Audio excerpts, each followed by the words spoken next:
All right, hey everyone. I'm so excited to be here today with Dr. John Douillard.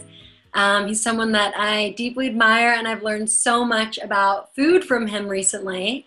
He is the publisher of a free video newsletter, and it goes out 3 times a week. And he focuses on proving the ancient wisdom of Ayurveda with modern science at lifespa.com. And you'll also find over 500 health videos and self-help articles there, and they are great. I soak them all up. You should too. He's written 6 books, produced numerous health DVDs and CDs, and has formulated his own line of organic healthcare products, including amazing ghee. And he's the former director of player development for the New Jersey Nets NBA team, and has been a repeat guest on the Dr. Oz show, and has also been featured in Women's World Magazine, Huffington Post, Yoga Journal, and dozens of other publications. He currently directs the Life Spa Ayurvedic Center in Boulder, Colorado, which is a great place to visit, and he lives there with his wife and 6 children. So we've been collaborating for the beginning. We started collaborating this year on a recipe partnership with Dr. John's newest book, 3-Season Diet Challenge, and we're offering 12 months of seasonal guidance and recipes so that you guys can dive into eating seasonally, and we're going to get a little deeper on that topic today. Thanks, Emma, and it's great to be here with you. And I want to tell my viewers a little bit about Emma. She's an amazing woman, an incredible cook. She was one of the top finalists in the Food Network's Food Network show. She's the author of the book Frisch Kitchen. She has a blog that you all need to follow at emmafrisch.com. She has over 500 recipes and videos there where you can learn how to cook with Emma. Emma's all about seasonal eating, all about using your CSA and local farmers. That's why we're connected in this whole 3-Season Diet Challenge, where you all know that we're putting out this monthly little packet of information about how to eat with the seasons, all the research of the microbes and how they want to eat with the seasons and all that. And Emma took the recipes, some of our grocery lists, and tweaked them with her recipes and created these amazing recipes with each season, each month of each season in mind, which is just incredible. And she's got over 500 recipes and videos on her website, on her blog. So definitely get her blog at emmafrisch.com. It's great. Like I said, she was a top finalist on season 10 of the Food Network show, the Food Network star. So she's like a superstar. She is the director of the culinary director and co-founder of Firelight Camps, and you got to know about this. This is an incredible thing. We'll talk a little bit about this today, but as I've been talking lately, more about our connection to microbes and how we've kind of lost that connection. We have this thing called the nature deficiency disorder. Well, Emma and her husband put together these camps where you're in these really super nice tents in the wilderness where she feeds you like 5-star food. So you're in the wilderness, chilling in nature, but then you come and eat this amazing food that Emma cooks, right? That's what it is, right? Yep. It's just incredible. I mean, what an idea. And she's in Ithaca, New York. My son actually went to college there, and this is growing and growing, and hopefully it'll be a national thing very soon. So it's really awesome. So you want to check that out about her.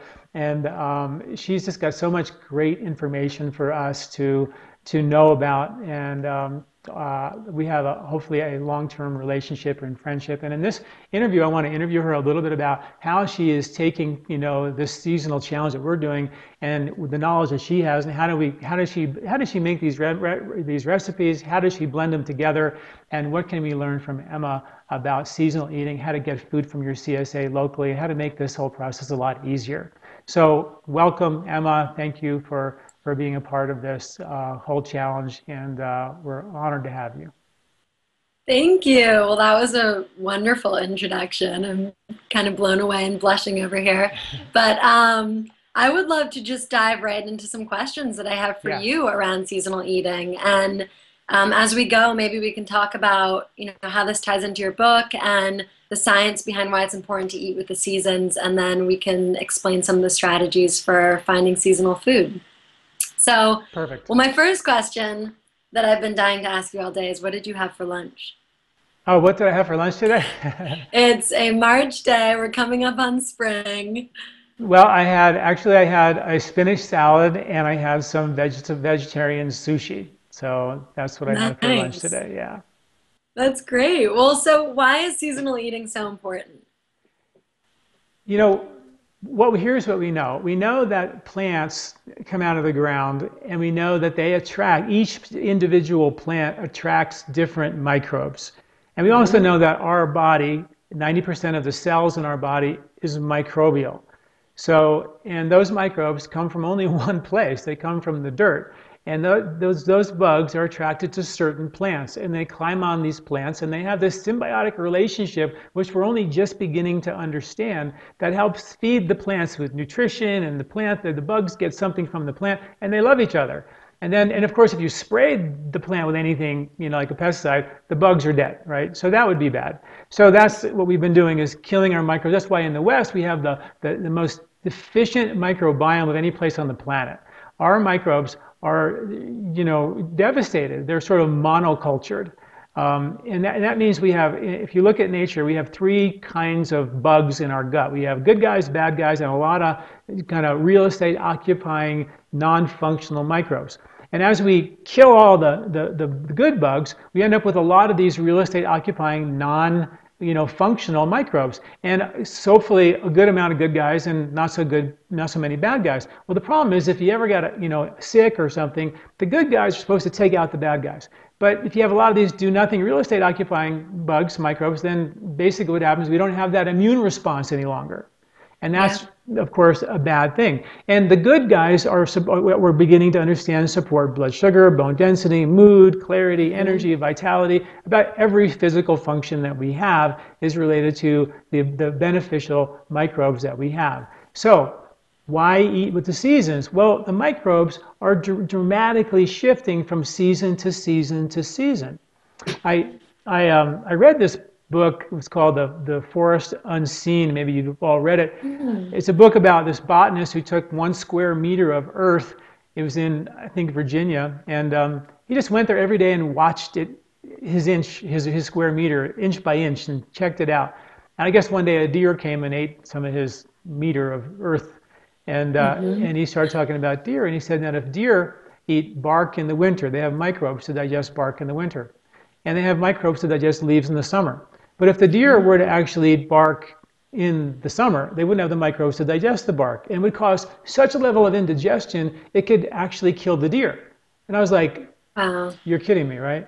That blew my mind. I wrote a book called The Three Season Diet, Eating with the Seasons, back in 2000 that came out. So I've been about seasonal eating for a very long time. But when I read that, I was like, wait a minute.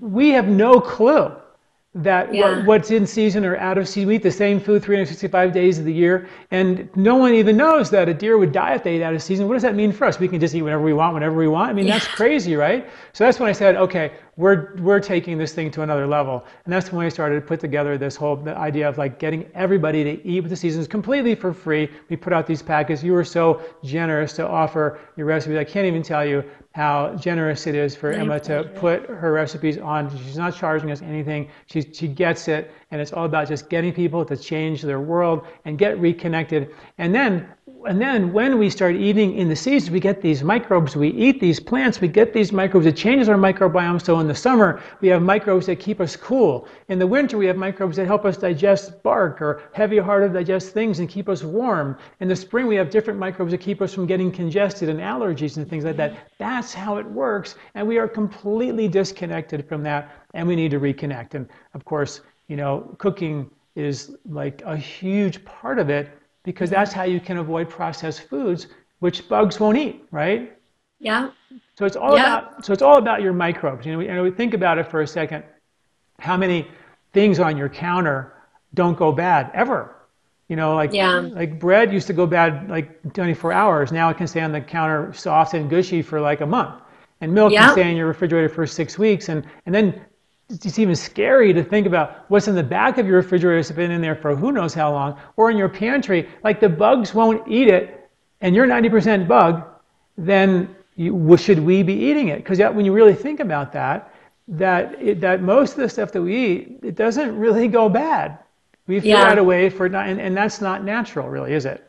No. So it's sort of a like, wow, really? And it's hard to not eat a lot of those stored, grains in your cupboard, and things that have been processed. But we have to start, making a case of how important it is to spend the time to cook. And that's why I love our relationship, because you can teach our listeners how to do it gracefully, easily, how to take advantage of their local farmers markets and CSAs and things like that, which is going to be great.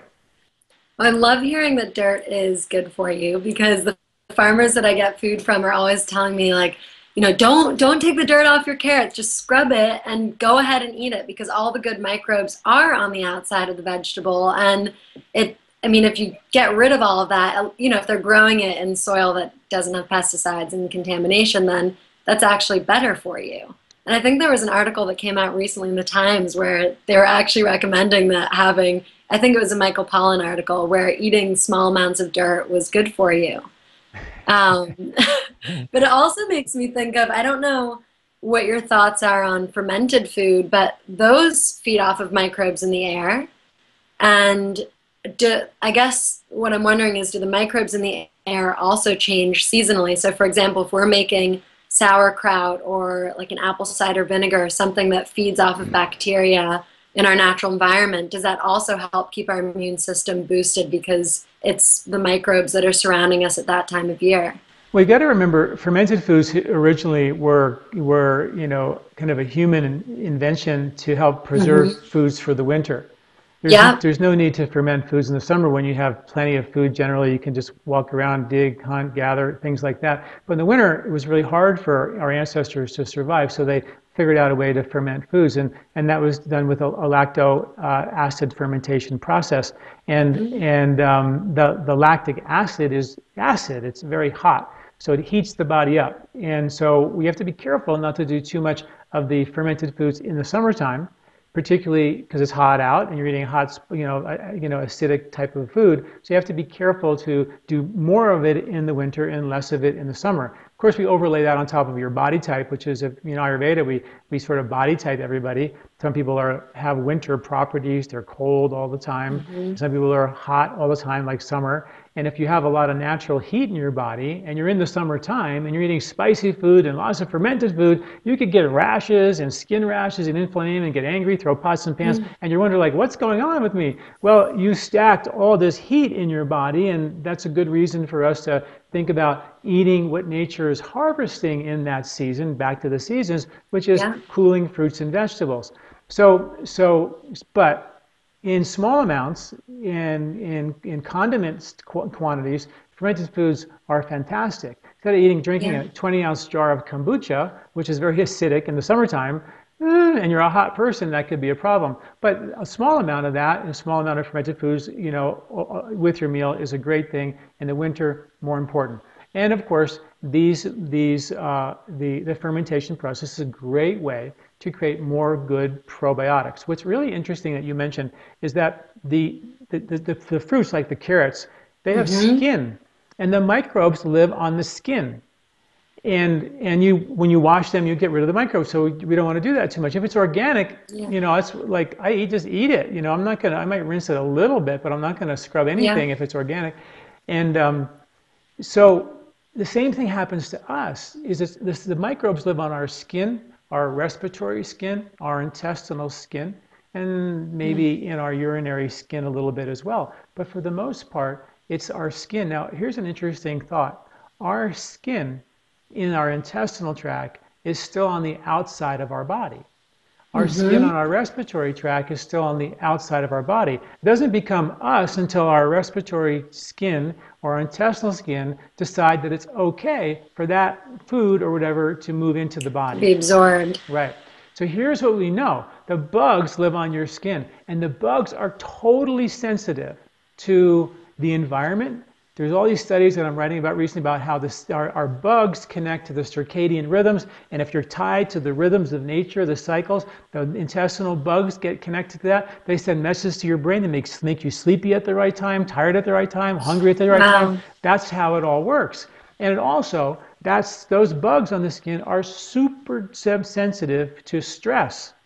I found one study, you're not going to even believe this, I found one study that showed that if a squirrel was basically sitting there and it was going to be eaten by a fox, that when the squirrel would get worried, it knew it was going to get eaten, that it would create such a level of fear that it would penetrate the earth, and the microbes in the ground under the feet of the squirrel would dramatically change from that fear. Wow. Right? So, That's and those are the fascinating. same bugs that you eat when you eat the plant that become our microbiome. And we know for a fact that when you are stressed out, your good bugs go south and your bad bugs proliferate like crazy. So here all Hmm. of a sudden we're like, wow, our circadian rhythms are connected to these cycles of nature. Our emotions impact our ability to digest and create a good, healthy microbiome. All of a Yeah. sudden, the subtle stuff is becoming the most powerful stuff. It's really kind of interesting. That's fascinating. Well, I mean, so actually, one of our readers asked, they were reading one of the recipes that we did for the 3 season diet challenge, and they asked, well, isn't this, if you're eating according to Ayurvedic principles, don't you want to eat in tune with your dosha, like vata or pitta, and so how does, eating with the seasons and a 3 season diet fit in with that? I mean, it sounds like the focus is more on eating seasonally and really capturing what nature has to offer in the spring, fall, summer, and then, fall goes into winter, as opposed to really focusing on your dosha. Is that true? It's true. And what happens is in nature, we all are connected to the cycles of nature. There's, different harvests in the spring and the summer and the fall. And we all are connected to that. And then what you do is you overlay on top of the seasons your individual constitution, your individual nature, which has a lot to do with, in a way, our ethnicity. So you want to Mm-hmm. overlay your unique individual differences. It might be an ethnic thing, it might be just a genetic thing. If you have a lot of fire and heat in your summer, in your body type, a pitta body type, then you know that summer is your time of the year to really eat the cooling foods and not eat barbecues and spicy foods and heavy foods, because it'll overheat you and create more problems. So that's how it works. Everybody changes with the season, and that actually is the original Ayurvedic application. In the West, what's happened is because the whole body type questionnaire was such a cool, juicy thing, great for sidebars and magazines and Yeah. things, everybody started saying, oh, I'm a Vata, so I do Vata this, Vata that, Vata this, Vata tea, Vata food, Vata everything. And the reality is that's an oversimplification of it. The reality is we connect to nature first. Ayurveda is a study of nature. It's about connecting to nature. And then Yeah. from there, we then say, oh, I'm super cold all the time. So winter is a cold time of the year. And nature in the winter is harvesting soups and stews, and squirrels eat nuts and Mm-hmm. seeds to insulate and warm us up. So that's the time I got to really be, focused on that type of a diet. Maybe even start that warmer diet, winter diet early, and maybe finish it a little bit late. Like here we are now in March. So maybe a lot of people with more Vata, they want to continue eating winter right through March and into April. For people who are Mm-hmm. really hot and fiery, they're like done. They're already sweating because it's 40 degrees out. You know what I mean? So individually, we would make this transition based on what nature is doing and also what our nature is doing. Yeah. That makes sense? Yeah, it does. And it also sounds like, there's this kind of physical well-being that we have from eating seasonally, but also it brings us into rhythm with the place that we're living in and those seasons specifically, and also the people around us. I mean, growing up, we ate out of, my mom is a huge gardener, total green thumb, and we ate out of her garden all the time. And dinner time was the most important meal, and it was very reflective of what was coming out of the garden and representative of our culture, which is Italian and British, and sort of the nature of everyone in the family. So it ties you not only to yourself by eating that way, but to the people around you and the land that you're living on. So give me an example of what a winter meal would have been like, in the Frisch household. Yeah, winter. Well, Frisch is my Amazing, married right? name, Okay, but it right. means fresh in German, so I Okay, love it. we'll stick with it. In the Kerwin household, it would have been in the winter probably a big like minestrone soup with vegetables that were frozen from the garden, and probably some pasta or beans probably in the soup. Um, Lots of spices like cinnamon, cayenne, cumin, coriander, usually toasted and ground, garlic, fresh or well dried herbs. My mom hangs like bundles of herbs all up in the kitchen. Yeah. Onion, carrot, celeriac, like root vegetables. So a hodgepodge of root vegetables and maybe some protein in there too, like a little bit of chicken or beef. And Yeah. then big crusty loaf to dunk in. And my mom always puts the Parmesan rinds in the soup so that adds some flavor and usually grating a little bit of Parmesan and a drizzle of olive oil on top. Mm. You know, I did this thing last year on cheese, and we found one study that showed that that I think it was as much as, this is crazy, right? But 80% of the microbes in the cheese come from the hands of the cheese maker. Wow. And so much of that is on the rind. And so when you throw those rinds in the soup, you're just exploding it with whoever the cheesemaker was. Better hope he was happy. Oh my God, I'm so glad I know some of my Yeah, cheesemakers. right. Well, that's such an Ayurvedic concept too, was to, make sure that whoever cooked the food and whoever grew the food and carried it to the market, they were all, being, paid, properly and cared for, and everybody was happy, and there was a certain level of energy in the food that is sort of blissful. And that sounds like Yeah, completely crazy, but we have science now to prove the fact that if you're like throwing the food down and yelling and screaming at your partner while you're doing it, those bugs freak out. There's one study that said they took a container of yogurt, they put it on a counter, and they yelled and screamed, and the bugs in the yogurt container were dramatically shifted by the stress. So it's a whole different way of looking at our world, our digestion, our microbiome, which makes our body healthy or not healthy, is yeah. determined on our emotions and how we relate to our food. Sit down, relax, take time, cook it in a beautiful, joyful way as you do. These are the things that I hope our readers, our listeners will really learn from you of how hopefully it's easy to cook, and and and start to get their fingers back into the kitchen and put their love back into that food, because it is now not some weird thing, energy, your food. Yeah. It's a science now. Okay, you have got to send me these studies because I twice now I've given guest lectures at different universities and I've said, I talk about different strategies for seasonal eating and how to source food and I've said, and when you know the person who's growing your food or making your bread, there's just this like feel good factor and you're healthier and you feel better and there's this love that's put into it and both times the professors have said like, oh, I don't like you can't really make that kind of statement to a college class because like where's the evidence? So I love hearing that there's evidence, and it definitely. I mean, in the Frisch household here in Ithaca, almost everything on our table, I can name who it came from, and I live in a place where we are so blessed with farming and food makers, but it just changes the reality of how you feel when you eat and the quality of the food. It's just, it's like your best friend showing up with a plate of brownies, except every night when you're getting your vegetables that way. Wow. Wow. So, That is ideal. And I think everybody can learn from you how to kind of replicate that in their own world, because it's probably not, I think it's a pretty special place, I know. But yeah, those studies, I mean, I write about that on my blog every, 3 times a week. I'm constantly writing about that. There's a whole section on microbiome in my blog, and a whole section everybody can go great. and read them. Some of these, the relationship to the microbes and stress I've written about, but that's like my passion, is proving the ancient wisdom with modern Yeah. science. And that's what Ayurveda was. They were all about relaxing, being what's called sattvic, and loving and caring. And now we know that that makes a huge impact on your microbiome, which is the most of us. So yeah, I'll send you some stuff, but definitely the new stuff just keeps coming as I get it. I write blogs about it because I just like, if I don't write about it right away, I forget it, right? So Yeah. so I lock it in as soon as I find those studies. All right. Well, let's make a mental note to insert a little link at the All right, bottom there you right go. here All that right. goes straight to your blog. So, all right. So let's get down to the nitty gritty. Let's see.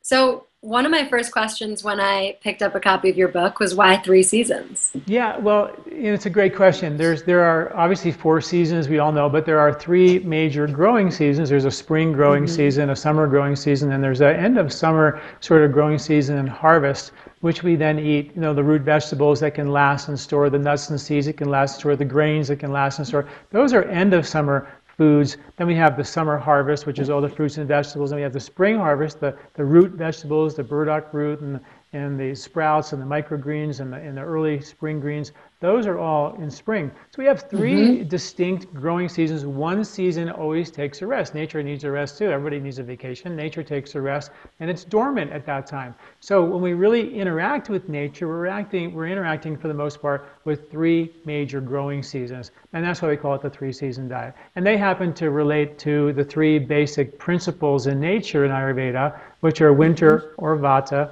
pitta or summer, or kapha in spring. And those are the three sort of governing principles of nature. Winter, cold and dry, and it controls your nervous system, makes people think really fast or forget really fast. Pitta being fiery and competitive and driven and makes you overheat, but also keeps your digestion strong. And kapha is that easygoing, mellow sort of spring quality, which is earthy Mm-hmm. and more watery, and that creates calm, but also some congestion as well. So those are the three principles, and they appear in the three times of the year we interact with nature, taking the foods out of the ground. So it's a beautiful, logical understanding of how we connect up with nature. And we do that, our antenna, the conduit between us and nature is our microbes, and they Mm-hmm. change dramatically with the seasons. And that's why we're having this discussion about seasonal eating. So, what are some of the, can you explain what Nature's Harvest in the spring is trying to accomplish in terms of microbes and, Well, in the springtime, it's think about deer for a little bit. mm-hmm. Deer in the winter, after the winter in the ground begins to soften, they're going to dig up the root vegetables. The root vegetables like burdock root, dandelion root, Oregon Yeah, grape, golden seal, turmeric, ginger. They're going to dig up these rhizomes, which are surface roots, and they're going to eat them. And those rhizomes are very bitter, and they're going to scrub and they're going to clean all the yuck and the mucus and all the heavy congestion from winter, all the holiday food, off the intestinal villi. So and 100 years ago, everybody in America drank dandelion root tea or burdock root tea, and they would throw it when they could in the winter, throw it in their soups and stews. And yeah, as we transition now from winter into spring, that's what sustained us because there was nothing coming out of the ground yet. It was those bitter roots that really kept us going. And then the microgreens come out of the ground and the sprouts, which are sometimes mm-hmm. 20 to 30 to 400 times more potent. So as nature starts trying to get some food for us, nature says, okay, I know you've been starving, all your winter food's gone. We're going to give you some sprouts that just so happen to have 400 times the nutritional value. So I know you're starving, so, Incredible. so we're going to help you out here a little bit and give you some superfood here real early on. And then the plants grow up and we have a much more abundant food later on. And those microgreens are loaded with chlorophyll and they fertilize the villi with good bacteria, and that's how we restart our microbiome. Every season is every spring is nature's new year. So we restart. We have a chance this spring to restart the whole thing if we do it properly. It's amazing. And then the last Yeah. piece of spring's puzzle is and this is interesting because a lot of people think berries are only harvested in the fall, but we hybridize so much of our foods to be grown when we want them to be grown. But originally, some of those berries were in the spring as well. And those very bitter berries were Mm-hmm. powerful lymph movers. They have lots of anthocyanins and polyphenols that flush your lymphatic system. And around your intestinal tract, like that, around it is your lymphatic system, which controls your entire immune system, drains your cells, supports your any hypersensitivity reactions. That lymph is such an important part. And the berries and the cherries of spring flush the lymph.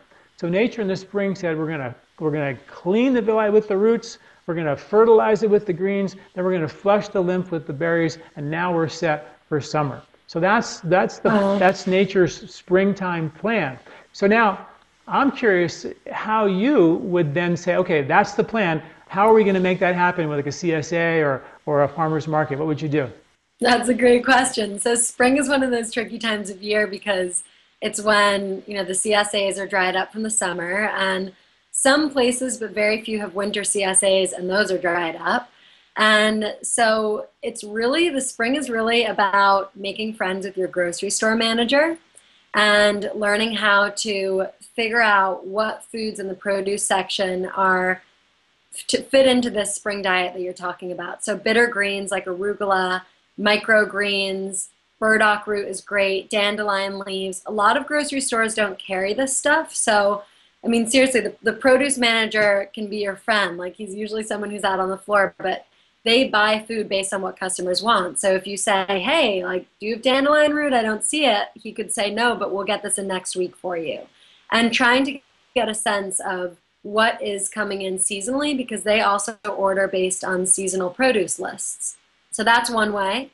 Also, I wanted to add before, just when we were talking about like what, organic versus non-organic foods and what is technically considered clean or dirty and what you can just eat without peeling. There's a great list online by the Environmental Working Group, and they actually list all produce by like the dirtiest and the cleanest. So it's a great shopping guide if you want to be really careful about what you're picking up at the store. So spring, make friends with your grocery store manager. Try to find a spring CSA if you can. They're not, they're starting to come. They're starting to be more available, but it's still really difficult in a lot of parts of the country to grow in the spring, at least the northern hemisphere, and I happen to be there. In the south, there should definitely be spring CSAs that you can tap into, and even farmers markets, when they get started early, hit them up, because they'll have things like Jerusalem artichokes and burdock root and spring microgreens. And then also you can out your own beans at home. And that's something that we do that a little bit throughout the winter, but we really try to ramp that up in the summer. And it kind of taps in with this feeling of just sprouting out in the springtime and capturing that energy that comes, that you were just describing, that when, a vegetable or a seed wants to sprout and really put forth its roots. So those would be my top recommendations. And I'm totally interested in hearing other thoughts that you have as well. Well, one thing, like you said, about sprouting your beans, which is great, because in the winter you want more acidic foods because they're warmer. And the more acidic a food, the more it penetrates and stores, like nuts and seeds store. We always think of acid foods as terrible and bad for you, but they're actually not. They're a part of nature. The brown foods are for winter, to store and penetrate and rebuild the nervous system with proteins and fats. So a bean, for example, in the winter would be very acidic. But then when spring comes, the rules change. We want to start going to alkalize the body, to flush the lymphatic system, to help the body naturally detoxify. So you take that same bean, which is acidic in the winter, and you sprout it in the spring, and now it's extremely alkaline for us, not to mention all the super nutrients we get from that.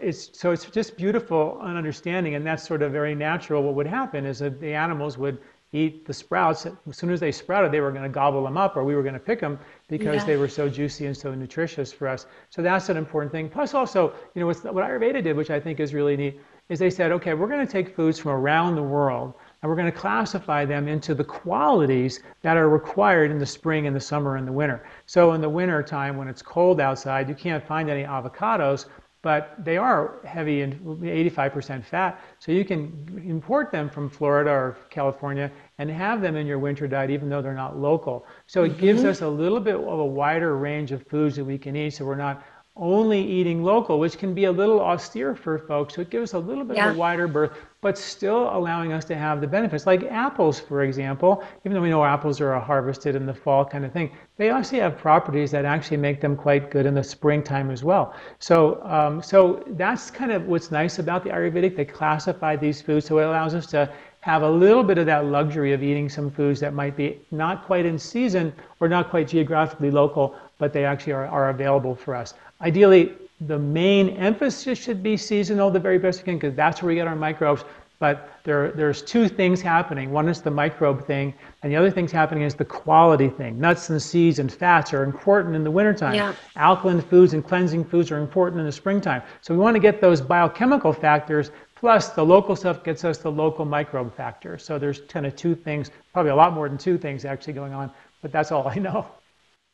Well, it's great to hear that the focus is seasonal eating, and yes, your natural constitution, but not as much of an emphasis on dosha first. It's season first, and then that you can incorporate these other foods from different places, because I do think, when people start to think about eating healthier or how to change their diet, they often get confused or feel like there's too much to take on, but it's actually a pretty easy approach. It's saying there's these categories. Within that, you can make whatever you want. There's a few guidelines to follow, but it doesn't have to be super nitpicky. It's sort of getting in tune with this natural rhythm. And I think, with the locavore thing, it can be very austere and sort of put people off and like, I have to give up chocolate. Like, I'm definitely never giving up chocolate. So just being aware of the quality of where the food's coming from and how you're incorporating it is key. Yeah. So feeding into off of spring, we're sort of cleansing and getting rid of that heat. Then what does summer bring us? What does that do for our bodies? Well, after you clean and get the body prepared for summer, summer is warmer. And it's, again, another alkaline season because the alkaline keeps the body flushing and therefore allows us to stay cool. One of the most important parts of why we're here and the Neanderthals aren't is because we had the ability to dissipate heat better than our kind of Ice Age Northern European ancestors. And as a result, we were persistence hunting in Africa for an extra couple 100,000 years before we left Africa. And we came, we could outrun them, and the Ice Age was ending, so it was like a perfect time for us to thrive, and we did. And so we have all these things that happen to us to help dissipate heat. And one of them is that nature's growing food and heating it up and cooking it on the vine, as opposed to in our stomach. In the winter, we have better digestion to digest meats and wheat and corn. Maybe not corn, corn's a whole special thing, but grains and things like that.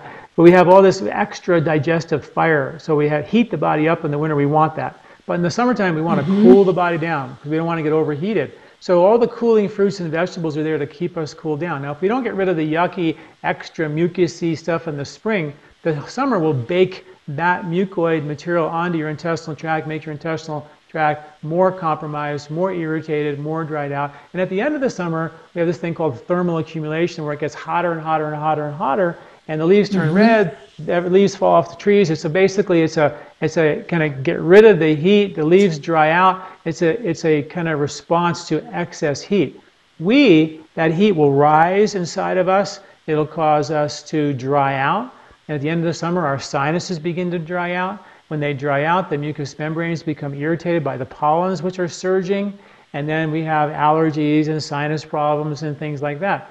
And then, so we want to eat. So nature said, okay, we got that figured out. What we're going to do is we're going to give you the super cooling foods at the end of the summer, like pomegranates, super cooling, apples, super cooling, watermelon, super cooling, to really help cool the body down. And apples, for example, in Ithaca, New York, they have like Oktoberfest, and everybody eats apple pie and drinks apple juice and applesauce and apple everything in October, right?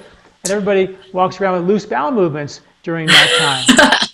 Because when Ayurveda, we know that to get heat out of your body, you create purgation. Like a baby gets a fever, they get diarrhea. That helps get the heat out. That's why it happens. So nature said, I'm going to give you all these purgative foods at the end of the summer to flush the heat out of your system so you don't go into the winter, hot and dry, and summer is cold and dry. So nature said, I'm going to get rid of the heat with winter, which is cold, but the dryness accumulates. And that makes our intestines dry, our skin dry, our sinuses dry, and that's where all the bugs live, and that's where our immunity lies. And when that gets dried out and compromised, so does our immunity, and that's why we get sick and cold and flu season starts to happen. Yeah. And that's because we didn't follow the rules that nature was prescribing. So interesting. I love the concept of cooking on the vine, and over the past couple summers I've done classes called Cooking Out of the CSA Box, and a lot of the recipes that we make have no cooking at all. Like we make a pappardella pasta, which is basically shaved summer squash with tomato and basil and a little bit of olive oil and garlic. So it's kind of an imitation pasta, and it's just using all this fresh abundance that we have without turning on the stove top and creating lots of heat. I mean, both in the kitchen and the air around you when you're already hot outside, but also in the food, which is just totally ready to eat off the vine. Yeah, I think that people didn't realize that the digestive fire is lower in the summer to help us not get overheated. And the foods are easier to digest, in the summertime. And we ate more of those foods. We would, but most of us are eating, ice cream and burgers and fries and barbecue, everything, which is, a little bit of that's fine. But if the emphasis is on the cooling foods, what would that do to it would support the health of our microbiome. How would that do as we transition into winter? How would that work? And I'm curious to know, how would you then recommend someone, in terms of summer foods, like, from the CSA, how would you, one, not cooking them, but what else would you suggest for folks to do in that regard to stay connected to the summer? Yeah, I mean, a lot of salads. Yeah. So one of the great things about the summer is that it's easy to throw something together quickly. And salads, you can, range beyond just greens. You can cook like some grains, for example, rice or lentils. And I don't know what you think about that in terms of summer food, but I like to mix that with cucumbers, tomatoes, whatever is coming in off of the vine, but also quickly cooking foods, so not really spending a lot of time cooking something to death. And for example, like squash blossoms are a great example of that because they're these flowers that come off of a summer squash vine. They're beautiful. They're wide open in the morning, so you want to get them early at the farmer's market, or if you garden or have a friend who does, pick them off their vine. And you can just stuff it with a little bit of goat cheese. You could chop some tomatoes, really whatever you have, stuff it up, and then you just throw it on a skillet with a little bit of ghee for a little bit of time just so that it wilts, and then you eat it. It just doesn't require a lot of cooking. Yeah. Well, we were in Europe last year. We were doing this research on farmers, and we were in the very outback getting cheese and from these local farmers, and the wildflowers blew my mind. And I was like, there were so many of them everywhere. I was like, there's no way. And then we went to these restaurants, and every dish had flowers all over them. We were eating flowers for breakfast, lunch, and supper. So I'm just curious, and of course, there's summer. Can you share with us anything about flowers and what are edible and what are not edible and what are safe to eat? And is there any roadmap there? And do you know about any of the benefits of flowers? Yeah, well, so there's a lot of flowers that we can eat, and I absolutely love eating flowers. I think it's one of the most beautiful things that you can put on your plate. And a lot of them are growing around us all the time. So for example, marigolds are edible, the petals, and they're insect repelling. So it's a great natural way of growing food and also keeping pests off of your food without spraying it with chemicals. If you eat those, will they keep them off of you too? I don't think so. No, but that's good. I think that's gonna, you do. I don't think so. I think that they kind of pull in whatever they have on them. I mean, nasturtiums, which are really spicy, almost like a radish, are just so delicious, and they're really easy to grow. And I would imagine that they have, they probably help with the digestive system a little bit because they have that spicy but cooling quality of a radish. And I know that radish, at least in Latin America, I lived there for 4 years, and they always serve it as a garnish when it's in season with a little bit of lemon juice and tossed with cilantro and parsley. And it's thought to be a really good way to sort of cut fat and also aid digestion. Other flowers that you can eat, daylilies, those orange flowers that grow in a lot of people's gardens. And I will say, actually, I'll preface this by saying that if you're eating anything wild, you should be 100% sure about it. You should find a mentor first or a guidebook and not just go out and eat people's flowers from their backyard because I said that they're good. What else? Calendula petals are great. Rose, I make rosebud tea all the time. Yeah. Lavender. So there's a lot of flowers out there, and I'm actually not sure what some of the scientific properties are, but I know that when they're in season and you pair them with another flavor ingredient that's also in season, it just really heightens the quality of the dish and makes it that much prettier. Well, get ready, because we're going to come summer, we're going to talk a lot about flowers and edible flowers as part of our seasonal eating plan. Great. So I'm going to dig up all the research on it, and then you're going to make recipes for it, and we're going to rock. Okay? Perfect. Perfect. That's going to be awesome. Good. Definitely. Good. Yeah, so, all right, so spring and summer we've got down. So winter, what is nature trying to accomplish there? Well, we all know squirrels eat nuts and seeds in the winter, and winter's cold and dry. So nature says, okay, I'm going to help you out here by giving you a lot of warmer foods that have been cooked all summer long and become more and more dense, right? It takes a long time to create a dense food that's not going to rot or break down and last you through the winter. That's what nature's trying to do, right? Like a squash or a pumpkin. Yeah, or nuts or seeds or even the Yeah. grains, and even though they're small, they're very hard. So they'll last Yeah. for us. So nuts and seeds, basically a higher protein, higher fat diet. As we talked about, it's the acid time of the year. You know, we've always heard that we should eat 2/3 of our diet alkaline, 1/3 acid. Well, if you actually did it only by nature, you would have, you know, spring and summer alkaline and winter would be acid, and that would be 1/3 of the harvest is mostly acid and 2/3 spring and summer is mostly alkaline. So instead of getting, you know, our RDA every single day of the year, the certain amount of protein and fats and carbohydrates and a certain amount of acid and alkaline food every day, nature did it in an annual cycle, not a daily cycle. It's impossible to do it in a daily cycle. So we're looking at trying to make bigger shifts in our diet as opposed to daily shifts in our diet. You know what I mean? So emphasizing more protein and more fat. And if you're not a vegetarian, then eat more meat and more protein. And if you're a vegetarian, you got to really find those protein sources in the wintertime. Yeah. Find that good fat in the wintertime to help insulate yourself. And thank God, cholesterol has been taken off the nutrient concern list, which has been on for 60 years. And that means that when that officially happens sometime this month, the FDA is going to put out a report taking it off the nutrient concern list. That means cholesterol is not going to be like 0 cholesterol in your foods. They're going to change the school lunch menus. Everything in our world about fat is going to change because that's been taken off the nutrient concern list. So good fats are going to be back for us, and we'll see if they get it right this time. But Yeah. they'll be back. And so that's the plan in the winter, is to insulate and store those proteins and fats. And that is an interesting season for us to feed and eat from. So I'm curious, you know, how would you then guide someone to get that kind of, you know, biochemical input seasonally in the winter? Yeah, so in the winter, it's all about building off of what you had from the summer, right? And so, or from the fall, really. There's this just really unique time of year, and usually it's around October, where you have tomatoes and pumpkins and salad greens and kale. Like this, it's kind of the gamut of what the summer offered into the fall. And one of the, I'll just touch quickly on good ways to source in the summer. Again, it's going back to farmers markets, CSAs. There's some really great websites for picking your own food as well, pickyourown.org. So you can go, you know, to berry farms and orchards and load up.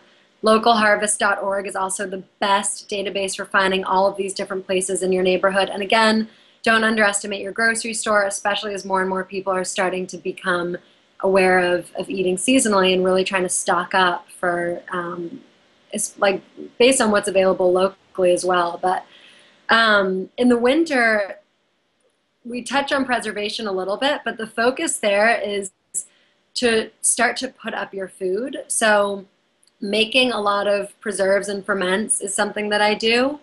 And, you know, that includes, I mean, if I tilt my screen, you can see I have several jars up on the top of my cabinets up there. We put up applesauce with cinnamon and tomato sauce with lots of spices. We usually have a big bowl of fall squash, butternut squash, carnival squash, pumpkins on our kitchen table, potatoes, root vegetables like beets and carrots. All that stuff keeps really well in the refrigerator, just in the bottom drawers. So stocking up on those foods that last longer. But really making sure that your pantry is powered, like have things, you know, in the freezer. I usually buy as much kale and chard as I can from farmers markets or my CSA at the end of the fall, and then I'll freeze it. And an easy way to freeze it is you can blanch the greens, which is just dunking let's go with kale, for example. You just dunk it in a big pot of boiling water, squeeze out the water, and then roll the greens into a burrito and plastic wrap and stick it in the freezer. And then you have that during the winter to add to soups or cook in something that's a little bit heartier. It's also usually when we get a meat CSA, so we will often split an animal with like several other families. So you can buy into like a pig or a cow and get a certain amount of cuts of meat and put it in the freezer, and then you can sort of whittle away at that, you know, as you want over the winter. So those are some of my strategies. There's lots of, I'm really into quick pickles. If you're lacto fermenting pickles by doing it naturally on the counter can be scary if you're just getting into fermentation. So I have quick pickle recipes on my blog for just making them and then putting them in the refrigerator to ferment. We do that with beets, all sorts of different vegetables. Wow. So doesn't it just make everybody just want to move in and have a meal in Emma's kitchen right there we're seeing in the background. So like, I want you to cook me a meal. And actually it makes me think, that Emma does do that actually. She has an incredible program that she has where she has these tents where people can come and sleep in these tents and live in these tents. And she feeds them with her organic, locally grown foods that are just so incredibly good for you. So imagine living, in a tent, connected to the rhythms of nature, going to bed with the sun, up with the sun, and getting fed with foods that are completely locally grown, getting all those good microbes, getting foods that are cooked from Emma in a way that is so much love and so much care into all those foods. So I just think, that is such a brilliant idea in my mind for so many reasons other than just going camping and having good food. It's, going in this beautiful tent, living in nature, connecting with your rhythms, reconnecting your cycles of nature. There was a study that showed that humans have what's called gene noise, which means that our genes have gotten so stressed out, so disconnected from the cycles of nature that literally our own genes cannot hear the circadian rhythms.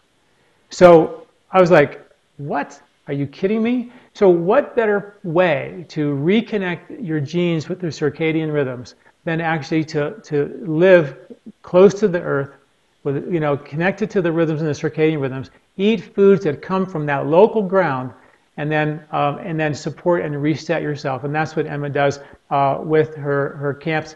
And I want her firelight camps are called. And please, Emma, tell us a little bit about that, because I just think it's such a brilliant idea. I love learning about that. And that was getting people back to nature and closer to nature was the motivation behind starting Firelight Camps. And it's a glamorous camping hotel that my husband and I own. And they're basically these beautiful canvas safari tents built on platforms right in the woods. Our first location is in Ithaca, New York, and we're on the trailhead of a big state park. So you can walk out of your tent and walk right down to all these beautiful waterfalls and lakes. And you're, kind of in this place where you're not sacrificing comforts and modern amenities. You have a real bed with a real comforter and real bathroom with flushing toilet, but you're sleeping under canvas and you can hear the birds. And when you walk up to the lobby, it's also a big tent and there's campfires going all the time. So one of our favorite things is to just at sundown spark the fire. We have a wine hour with all Finger Lakes wines and just sit around the fire and experience this quintessential campfire moment where people who don't know each other take a moment to pause and connect and tell stories. And I think in like the first 60 nights that we opened, we saw one person on their computer, and it was a 16-year-old boy playing video games. But otherwise, people didn't even think of getting on their phone. Like it was, it felt sacrilegious to do that in this beautiful setting. Wow. So that's what Firelight Camps is about. And then on the food side, everyone who stays there wakes up to a complimentary breakfast. And the breakfast is meant to be like a real taste of the place you're staying in. So it's this beautiful spread of artisanal breads and preserves and granola and seasonal fruit and different savory and sweet pastries. Some of the stuff I make, but a lot of it I kind of curate from different producers in our region. And then we add in some other food events, a lot of cooking over fire, so campfire food, really coming back to those primitive roots. And if you want to really dive into the forest, you can go on a wild edible hike and see what it's like to eat out of the woods behind your tent. So that's what we're doing at Firelight Camp. So we'd love to have you come stay. Wow, that's incredible. And I think that, the more people realize how important it is to reconnect with those rhythms, the more these camps are going to become a requirement for people to get connected. Local food, connect with the rhythms, and just camping in general is good. But then you'll go and you get, Velveeta cheese from the local place, because where you go camping, they don't sell anything good, and that's sort of always the bummer, right? You have to pack in some. It's just hard to I find camping to get good food, like not like what you're talking about. This is like a dream come true to actually be able to really eat local food, get those good bugs. You feel really good, and then, or be, not worry about snakes. There's no snakes that can get through those tents, right? Maybe just, nah, not through the tents. Okay. Definitely not. Okay, Maybe good. like on the trails, nothing Oh, that's okay. poisonous. I just don't want any snakes crawling in my bed. Snake phobia, huh? Yeah. Well, you can Well, even, yeah, yeah. I mean, spiders and snakes, I want to make sure that they're not in my bed. But if that's no. good, as long as we have a snake-free environment, Yeah, it's snake we're free. we're good then. Yeah. It's snake free, but not s'more free. And you can feel good about the s'mores too. I make all the graham crackers from scratch with flour that's grown right here Good. and marshmallows with different, herbs and seasonal flavors. So you can have a lemon custard marshmallow and rosemary graham cracker. Wow. Wow. That sounds great. So, all right, my husband and I have been obsessed with this show called Game of Thrones, that you may have heard of. And the motto that they keep saying in it is winter is coming. And all I can think of is spring is coming because it's been 40 degrees here and sunny and everything's melting. And this Wow. is usually the time of year that I like to do a cleanse.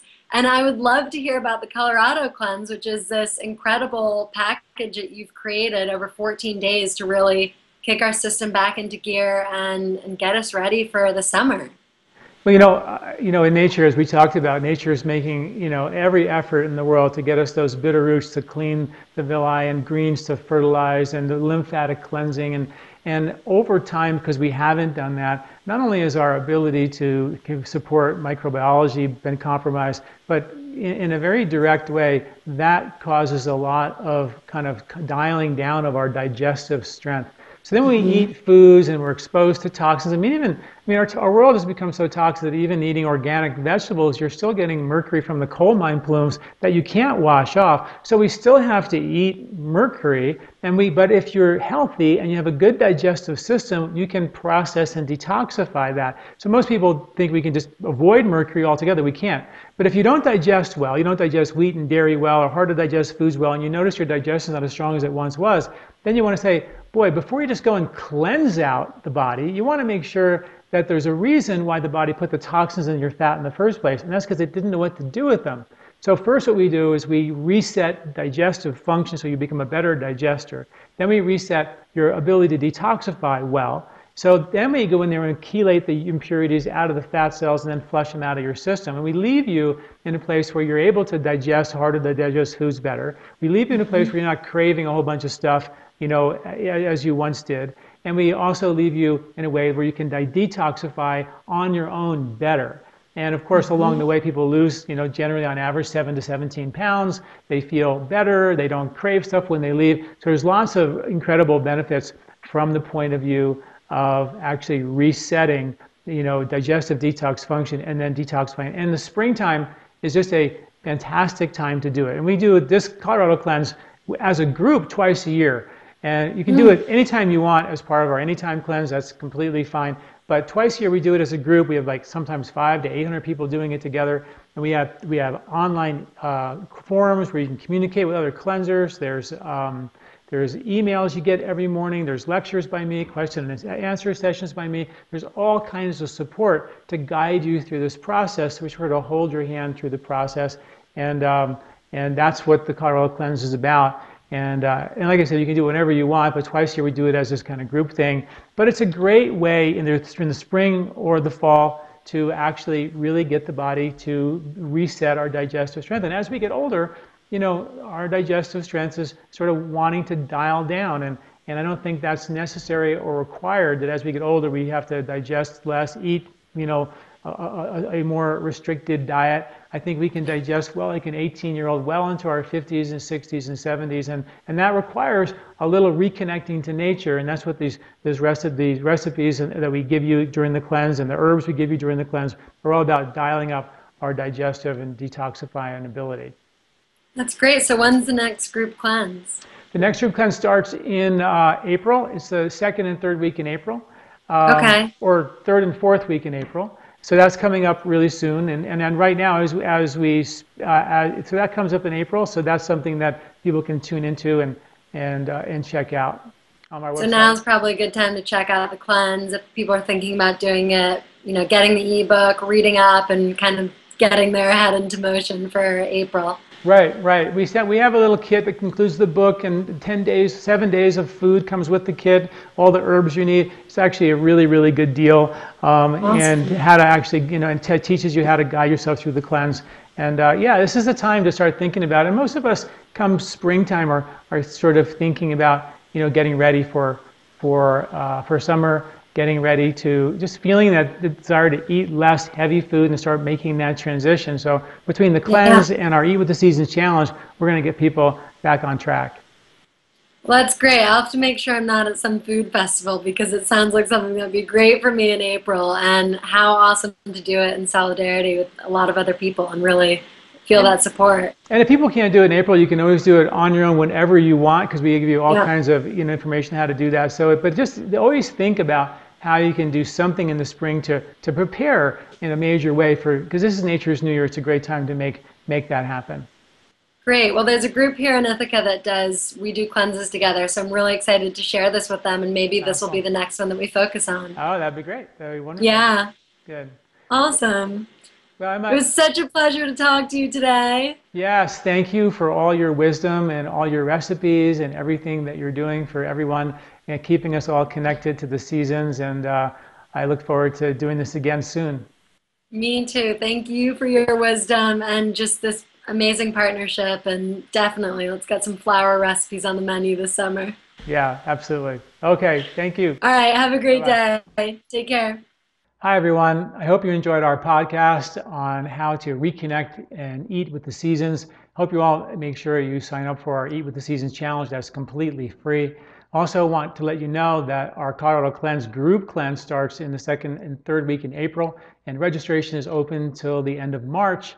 And we're offering all listeners a 15% discount. So if you want to learn more about the Colorado Cleanse, just go to lifespa.com. That's our website. And click on the Colorado Cleanse link, and that'll give you all kinds of information and videos about the cleanse. And if you like it, you want to join us for our group cleanse this spring, then use to get the 15% discount, use the coupon code Emma Cleanse, and that'll get you the discount at checkout. We're also giving everybody who listened a free ebook on blood sugar. It's called The Blood Sugar Secrets to Health and Longevity. This is an amazing thing. Our epidemic in our culture is blood sugar issues, and this is a 50-page color ebook that gives you step-by-step all the research about how to reconnect with nature, but also how to reset your blood sugar levels so we can kind of, navigate around this crazy blood sugar epidemic. So all the latest studies and latest information about how to keep your blood sugar stable, as opposed to riding this blood sugar wave that seems to be taking